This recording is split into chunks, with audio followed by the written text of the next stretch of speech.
The sun stood high in the sky, casting its blazing gaze across the Sahara Desert. Air heated became wind, and that wind traveled north. It traveled over mountains that were said to keep the skies from falling, and through valleys, and by the occasional oasis.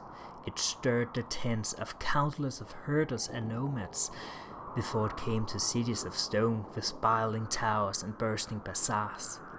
However, it also came across ruins of the ancient past, ruins of those that once ruled the world, and of those which nearly defeated them. The wind went along an ocean, and that ocean was so opal in color, and had given life and wealth to empires and men alike. Just before the wind left land and continued its journey across the sea, it crossed a man along the shore, his body wrapped in silk and his mind wrapped in thoughts. He didn't even seem to notice that some sand the wind left on his shoulder. The man was the Caliph of Africa. That man was Uthman hath said, and it is with him our story will begin. This is the tale of the sandy winds.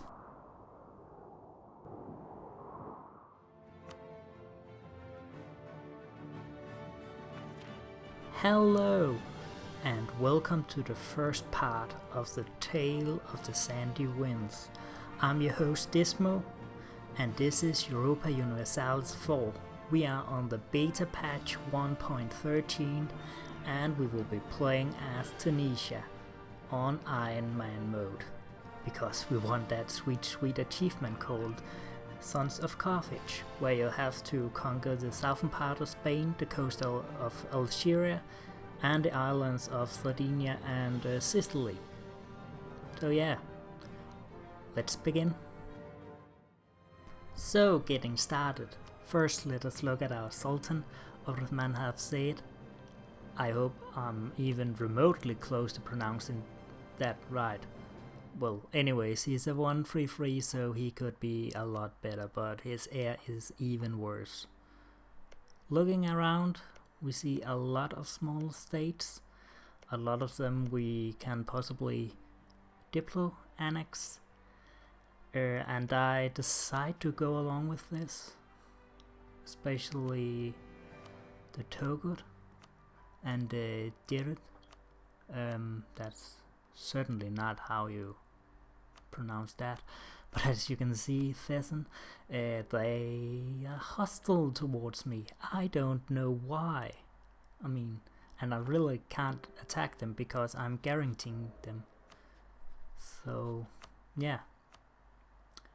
And rivals, I don't really want any of those because I don't want to get in conflict with any of them. Well, except for Tlemcen, that I think I can probably beat. So I think they will be my first victim of war. Even if they got that nasty increased scoring cost. But as you can see, I can vassalize them in one war, so that will be my plan. Looking for the fleet. Of course, sending the trade fleet to Tunis. Not that it will give that much money because Tunis is a poor trading node. I don't think I will need those transport ships. Looking through the available missions and decisions, I thought that I have the opportunity to get a claim of one of Tlemcen's provinces. So I decided to go with that. So I didn't need to be caught fabricating. And apparently we are a caliph now. That's fine. Got some more piety. That's good. Giving more morale. I don't think I can afford any advisors at this time because, yeah, as you can see, I'm not swimming in money. Especially when I also need to build up the army. So I decided to first go with 1 cavalry and 2 infantry and build 3 more trade ships. So, with all that build up, I think I'm ready to go.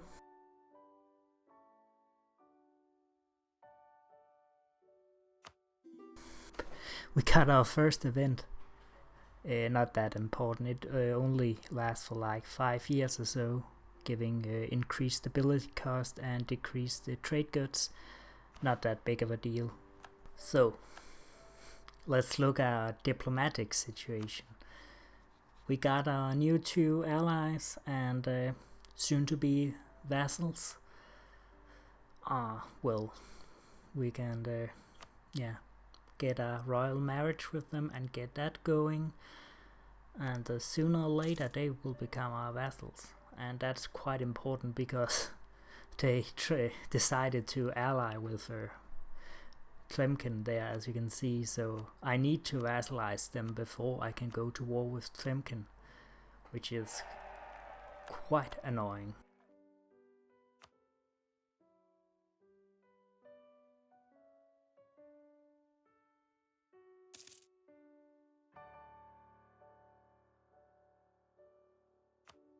And it doesn't seem that Tlemcen has any more allies than that. They even want a royal marriage with me. So even if I can't really go to war with them yet, I still move my troops beside their border, so at least I'm ready to strike. Yeah, getting the improved relations going. Glad to see all my diplomats at work. That's something I sometimes struggle with, forgetting I have them. But at least for now it's going well in that regard. Oh yeah, Masab are allied with Morocco, so I can't really attack them yet, even if they are Ibadi theocracy. So now all we have to do is waiting to get our vassalization done, and you can see we have built up the army. I think we got probably the strongest army in the region. Well, if you don't count Castile and the Mamluks, Portugal and Aragon. If you only count the small guys, I guess. So, but anyways, there's nothing left for us now but to wait.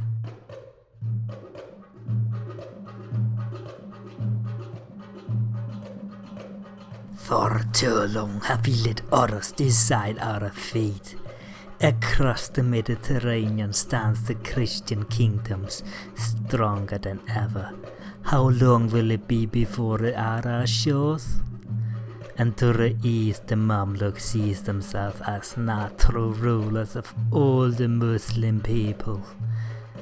And to the west, the sultans of Morocco plot to once again rule this land. Peh, I will not let any of them succeed. We will first send diplomats to the tribes, promising wealth and power in exchange for loyalty. Their army will be reinforced and sent to the border of Tlemcen. If God wills it, my rule will stretch much farther than just the city of Tunis.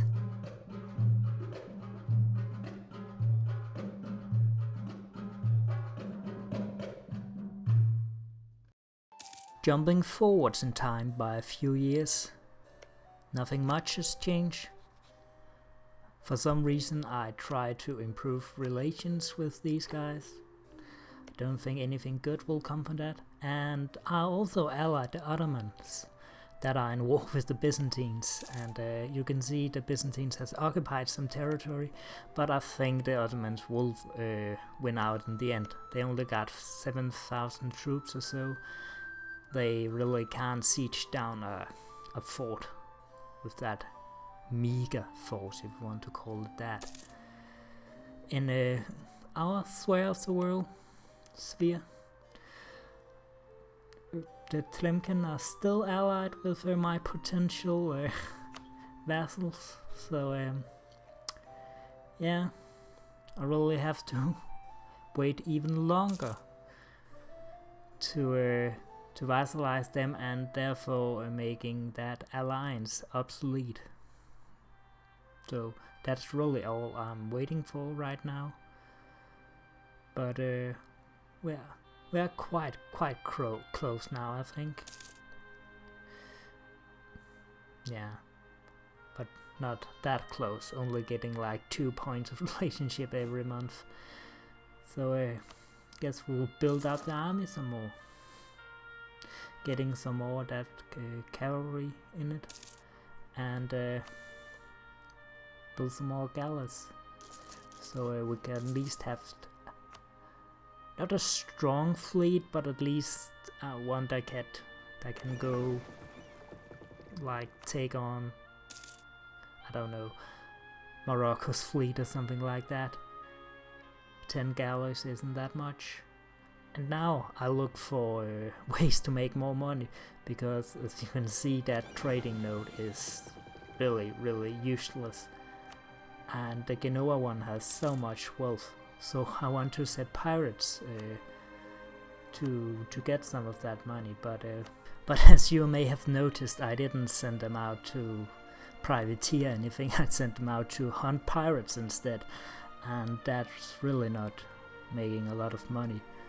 So now I try to look around, see how much money I'm supposedly making for with my pirates. I can't really understand why I can't see how much they're bringing in. So all in all, a pretty newbie mistake. Probably, I hope we'll not see more of those kinds of mistakes, but knowing me, you probably will. Yeah, I really can. And now I noticed, oh, hunting pirate, I don't want that. Ah, there it is. I mean, yeah, they both have got a skull, so at least that's my excuse. We get another claim on Temkin. That's kind of useless because we want to vassalize them in the war, probably taking one province or so. But yeah. Well, it's one of the better events. Could be you lose 2 stability or something like that. So with my pirate fleet now actually running, I decided to also build up some more light ships. Or one light ship.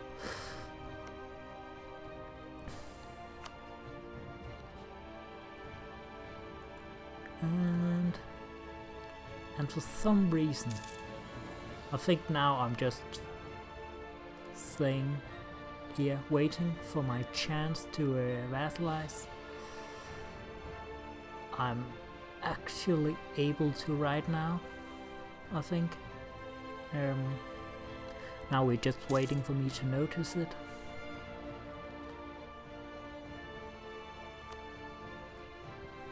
Yeah, now I noticed. So bring back the diplomats and offer the vassalization. There. Now Tlemcen's alliance is invalid, and now with also Fessen vassalized, everything is ready for the first war. And selecting the target, and let's get started.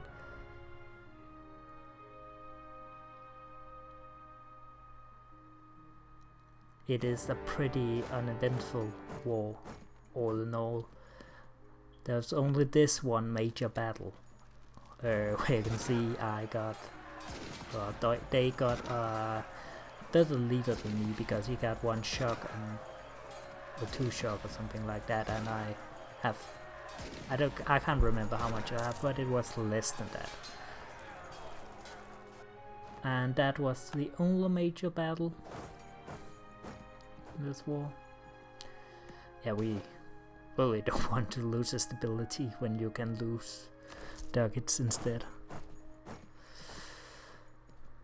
Yeah, and I think that was a stack wipe. So looking at the peace, vassalization, And I don't think aggressive expansion is any concern, because it will only be with like Morocco or something like that we will see any significant aggression, because they are the same cultural group and religion, and we're going to war with them anyways, because they have allied with Nasab, and our vassal wants their territory. So yeah, we declared war on them as well. That was all in all also a pretty uneventful war. But as you can see, I've saved up some military points so I could check up in the war, and that extra tactics advantage turned out really nice with dealing with the Moroccan forces. The Moroccans had also been beaten up by Portugal before this, so all in all, military-wise, a pretty easy war. But in some places it weren't. As you can see, my manpower is slowly but surely dropping. We're now transferring some provinces to my vassal, so I don't forget and take them for myself or something like that. So I have to play extra diplomatic points for them. Don't want to do that. And yeah, I kinda want my vassals to go out and just siege down Morocco, so I don't have to use up all my manpower myself. But they didn't want to do that. I don't know why, they just stand in one province and stay there. And we can't really separate peace Morocco, because we don't have a fort siege down. And I don't want to siege that fort down because I have no manpower. 0 manpower right now. I should probably have looked at. I tried to lure them into sieging down that fort.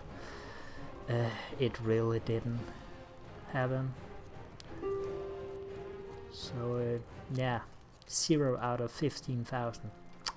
Not that good of a situation. So I just decided to end that war right now with taking 4 provinces for my vassals.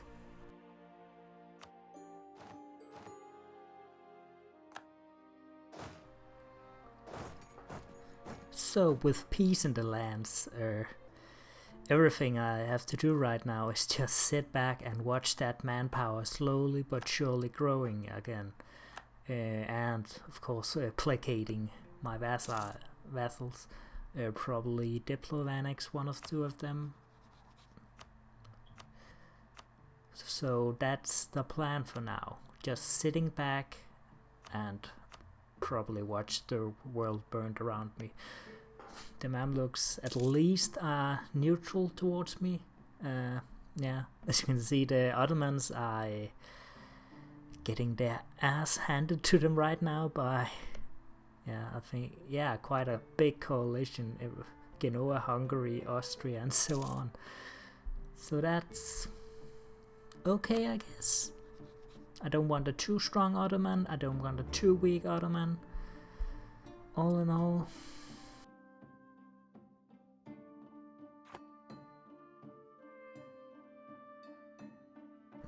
it was the plan to just sit back and relax, but yeah. Then Portugal declared war, and the Ottomans deserted me.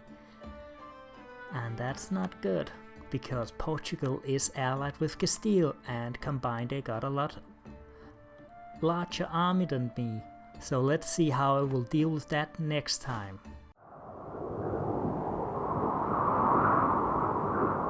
The Iberian kings had watched the rapid growth of Ottoman's rule with concern. They feared another Almohad caliphate and sought to stop the unification of the Maghreb people. But with the Moroccan Sultanate severely crippled and the Tlemcen dynasty swearing its fealty to the Hafthate, the Christian couldn't keep on relying on infighting between the states of North Africa. So, in 1458, with the promises of wealth and glory, the Portuguese and the Castilians rallied the former crusaders and the general populace of their kingdoms for war. The Reconquista had to continue. Turn in next time to see what we will do about these so-called crusaders.